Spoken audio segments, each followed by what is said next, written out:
Day 17, takes longer to stop peeing than it does to pee.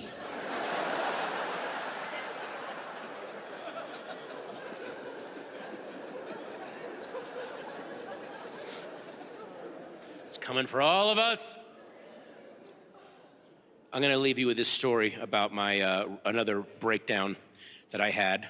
Foot, all of it, it's all coming apart. But you know what? We're living in the 21st century and it's okay. Always keep that in mind. Last November, I had to have some minor surgery, all right? And I'm gonna tell you this story. I'm gonna use a little AP English zhuzh to keep it from being horrifying, because it is. I'd have some minor surgery. The kind of surgery that, I'll put it this way, men my age who sit down a lot have to have. See where I'm going? So, and I'm worried, it's still COVID. Oh my God, what if I get an infection? But I forgot, I live in the 21st century. I have all these advantages in the plus column. On the day of the operation, I summoned a car with my phone. The car came, the guy was masked, I was masked. Car was clean, took me to the hospital. Doctor met me, showed me all the cleanliness protocols they had. Said, this surgery, we refined it. It only takes an hour. You'll be out for an hour. You'll go home today. He put me under. I wake up an hour later. Oh my God, I'm fine. He goes, you are fine. Here are some cutting edge painkillers to help you with your recovery. You won't feel a thing. Now take out your phone and summon another car. You live in the 21st century. And I did. And the car took me home. And when I got home, I had a device onto which I could call from the air movies, books, television shows, music to entertain me while I recovered. 21st century. When I left the hospital, the doctor said, there's a certain bodily function that you're used to doing every day. And for the next few days, you're not gonna do it. And then after 3 or 4 days, all of a sudden, you will do it. But the first time you do it, it will be doing you. There's no shame in it. It's gonna happen. Part of the recovery. Go heal in peace. I go home. First day, I watch movies, I read books on my iPad, I go to sleep. Nothing happens. Next day, watch movies, read books on my iPad, go to sleep, nothing happens. Third day, watch movies, read books on my iPad, go to sleep. 3:30 in the morning. It happens. But I wake up as it's happening and I can feel it coming. I'm half a second ahead of it. Oh my goodness. It's not gonna be a disaster. I hop out of bed, everything's okay. I make it across the bedroom floor. I get into the bathroom. I'm 10 feet away from the toilet. I'm gonna make it. Dun, dun, dun, dun, boom! Nope.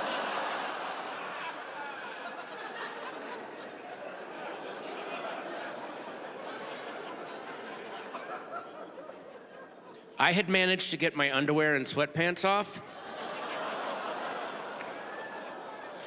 which made things 10 times worse. Because now, our pristine white tile bathroom was decorated for autumn. How about that, huh? Yeah, happy Thanksgiving. So, I'm standing there going, oh my God, I've got two choices. I can either clean myself off or risk my wife coming in and seeing this disaster, which she doesn't deserve. So I do the second choice. I clean up everything first. I get a bunch of towels.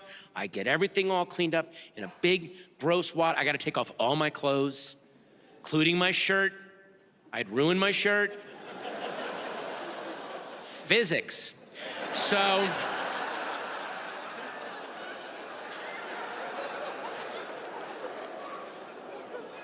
take the whole wad down to I'm nude now. Go down to the kitchen with this big wad of horror. Take the bag out of the can, put this in the bag.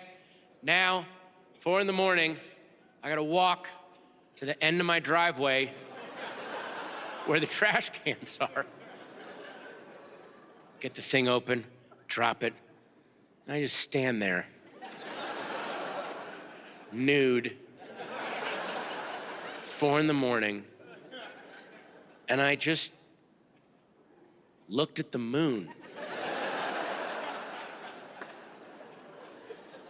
Like hours ago, I was in the 21st century with access to cutting-edge technology, medicine, transportation. And now, just a mere couple hours later, I have been revealed as the naked ape I always was.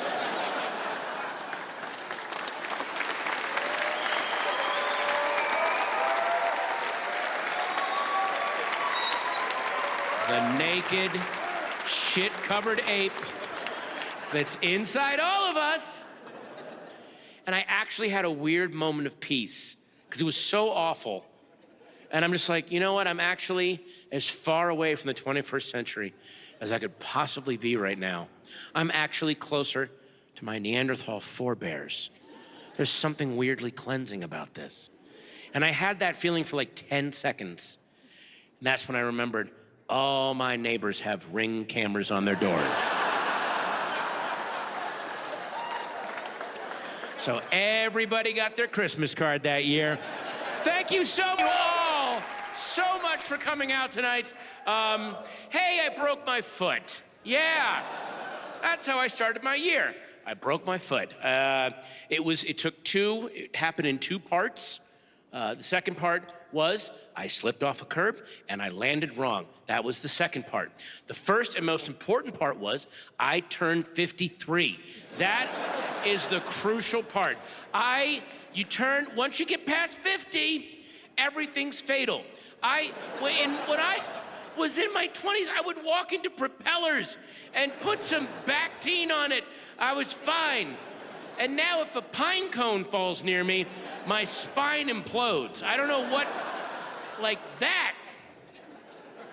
Broke my foot, and then the day after, I'm gonna drop a name, all right? The day after I broke my foot, Glenn Howerton, my friend Glenn Howerton, who is almost 50, but for this bit, he's over 50. I needed to, come on, who cares about logic? He broke his collarbone. So I called him up, giving him a little solidarity, a little support. Hey man, I broke my foot. What happened? Now in my mind, I'm thinking, well, he was probably reaching for a bag of Sun Chips wrong and his collarbone broke or something. And he said, yeah, I was snowboarding. I landed a flip wrong. All right, fuck off. Fuck off. You don't need to go to that much hassle. Once you get to a certain age, you don't need to do, I don't even think that's what happened. I think he's lying to me. I think somebody slammed a door near him and then his collarbone fell into his ass cheek and then he told his wife, just duct tape me to a snowboard and push me down a Black Diamond Trail, please. Give me some dignity for God's sakes. Now I'm gonna drop another name. A month after I broke my foot, Tony Hawk broke his femur in 2. Pow! Landed it vertical wrong. He's out in his warehouse doing his verticals, landed it wrong, broke his femur.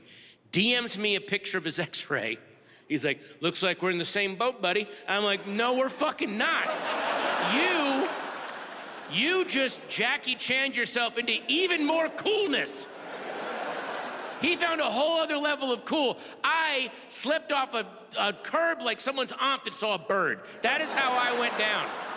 I went down in the most embarrassing way possible. And the one weird thing that happened, because when I did it, I was still in my 23-year-old denial head of, oh, I just twisted my ankle, I'll drive home. I was at work, I'll drive home, I'll be fine. Driving home, it's hurting worse. Oh, this actually might be a real thing. I get home, I can barely get out of the car now, and I'm limping across the street to my house, and it's really hurting. And then a car pulls up, it's 2 women are driving, and the driver rolls her window down and says, you okay? And I went, oh, I twisted my ankle, I live right here. I'm going inside, put some ice on it. And then, and this haunts me, she said, well, don't give up. Wait, what? Holy shit! What was the look on my face? What did she? He's gonna kill himself. Pull over. Pull over. Hey, don't give up. Let me play this Peter Gabriel, Kate Bush song. This will really, let's listen to this. Little tiny trampoline. It's called a rebounder. Awesome. You get up on, you hop up and down, get the lymphatic system going. Here you go. Woo. Out, in, forward, back. You ski it out. Great workout. Got it right at the beginning of the pandemic. I'm gonna stay fit during this thing, man. I got my new rebounder. It came out of the box, not a speck of dust on it. Oh, I was so excited. I could feel how excited the rebounder was. You could feel it. He was like, I'm gonna make a difference in this house. I belong here. I'm gonna change things for the better. I'm like, that's right, little rebounder. You wanna go inside the house? You wanna go in the gym? He's like, yeah, we have a gym in our house. It's a room with an elliptical in it. We call it a gym. I take him inside. Oh, he's so excited. I put him down. I'll see you tomorrow, little rebounder. He goes, yeah. And we both looked over at the elliptical. Against the wall, clothes hanging off of it, covered in dust. And I could feel the rebounder's heart break. I could feel his spirit. You know what it felt like? It felt like the rookie cop fresh out of the academy. He's like, give me the worst precinct in town. I'll turn it around. I've got progressive policing techniques, community outreach, I'll make a difference. And he shows up that first day, big thermos of green tea, little keto lunch. He's all excited. Looks over in the corner, who's at his desk? The old homicide cop. 8 bullet holes in him, 11 colostomy bags. He's having his 7th Viceroy of the morning. That's the elliptical. Looks at the little rookie rebounder. You're gonna learn, kid. You think I didn't have dreams when I came here? Ha! I was top of the line. You can stream movies on me, TV shows, mountain programs, track, everything. Oh, I was gonna turn this house of fatties around. That guy that just dropped you off, he was on me day 1. Cute little workout outfit. Little iPhone. He downloaded a bunch of podcasts on it. Ooh, a thinker. He gets up on me, starts boofing those little fat thighs, pumping them up and down. Doo, doo, doo. Thought he was gonna go the distance. He didn't make it past the first Blue Apron ad. Hopped off of me, went and checked his text in the crapper. He never came back. Oh, he'll be here tomorrow. Oh, he'll be in his little workout outfit. He'll probably put a little playlist on his iPhone. Yeah, he's a Gen Xer in his 50s. I bet it'll be all early 80s new wave pop. That's how he's gonna get thin. Nostalgia. He'll hop up on you, start jumping up and down like a gibbon full of Skittles. What'll be the first song he listens to? I can call it right now. It'll be the Go-Go's Our Lips Are Sealed. That'll be the first song. And you'll be all excited. Oh, he's gonna go the full hour. He won't make it past the bridge. The minute Jane Whelan starts singing Hush My Darling, he'll hop off of you, he'll check his text in the crapper, he'll never come back. Extinguish all joy within you and nothing will ever hurt you again. I just pitched the saddest Pixar movie in the, that would, if they do a movie with the Safdie brothers, that's gotta be their movie. Harvey Keitel is the elliptical. Timothy Chalamet is the rebounder. And Frances McDormand is the half-inflated exercise ball.